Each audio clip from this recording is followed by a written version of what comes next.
Soc la Marissa Catalán, soc enginyera de telecomunicacions per la UPC i tinc un doctorat en enginyeria telemàtica.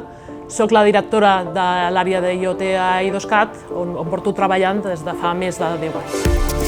Fer recerca en l'internet de les coses, és a dir, fer que dispositius molt petits siguin capaços de comunicar-se i de donar possibilitats avançades a nivell de sensorització, i per una altra part el que intentem és apropar aquesta recerca a les empreses i poder fer transferència de tecnologia cap a elles. El focus en el que tenim ara mateix nosaltres és el que li diríem la intel·ligència ambiental. Llavors, què és això de la intel·ligència ambiental? El que podríem plantejar és que, per exemple, nosaltres estem en una habitació i el que voldríem aconseguir és que aquest espai sigui capaç de ser més intel·ligent del que és ara mateix, que tingui diferents dispositius que puguin arribar, per exemple, a saber on està l'usuari, com està comportant l'usuari, què és el que vol l'usuari i poder interactuar amb ell sense que sigui l'usuari el que,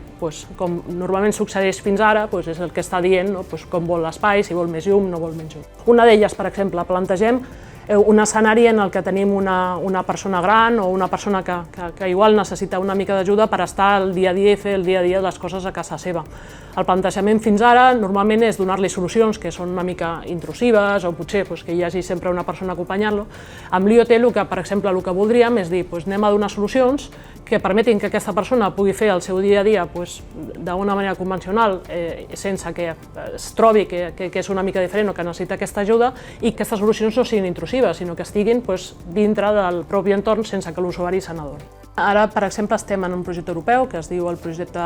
Custods i aquest projecte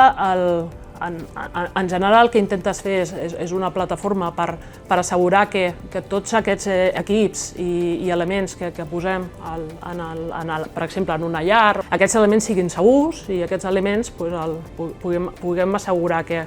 el que fan és el que han de fer i que no fan diferents coses estranyes. Llavors, dintre d'aquest projecte, nosaltres, per exemple, el que fem és plantejar un cas d'ús de temes d'IoT en el que tenim diferents dispositius posats en una oficina o en una llar i el que validarem és que aquests dispositius funcionen de forma correcta i, a més permeten millorar la situació de les persones. A partir de que en el propi ambient pugui arribar a sensoritzar coses i sigui, per exemple, menys necessari que un usuari porti el seu telèfon mòbil, o sigui, igual ja no farà falta, tindrem el nostre ambient que podrà interaccionar amb nosaltres sense necessitat de portar res de res.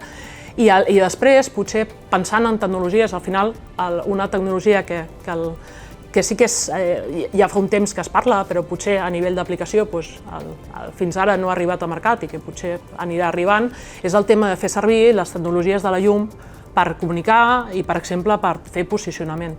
El bo que tenen les tecnologies de la llum és que dona un ventall molt més gran del que teníem fins ara només en tecnologies de comunicació a nivell inalàmbrica i a nivell ràdio. I, per exemple, per què podem fer servir la llum? Podem fer servir la llum per enviar diferents informacions a un usuari, per exemple, perquè aquest usuari es pugui posicionar en un lloc, per guiar-lo i poder dir-li cap on va i, per exemple, amb aquesta tecnologia es podrien arribar a tenir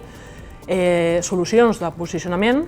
que arriben a centímetres de precisió. Això, per guiar un usuari en una sala pot estar molt bé i, per exemple, si pensem en vehicles autònoms, per exemple, en un entorn com una fàbrica, podríem arribar a tenir aquests vehicles que es van guiant només a través de la llum, que ja la tenim de per si a la fàbrica perquè és necessària per treballar-hi cada dia.